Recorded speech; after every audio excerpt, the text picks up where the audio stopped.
Okay, now, so we do have our unique username, right? And we have also established a connection with the portal. But this is not it. Now we'll try to create our first connection using RDP protocol.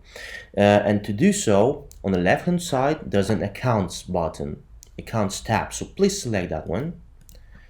Now on the top of it, there's a Add button. So please choose that particular one. And now we need to define a name of our account.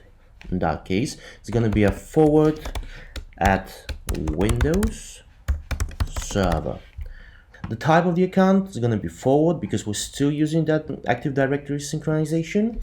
We'll be trying to record all the sessions. Okay, so about the server, there's a list of available items here, so you need to select a Windows server, obviously.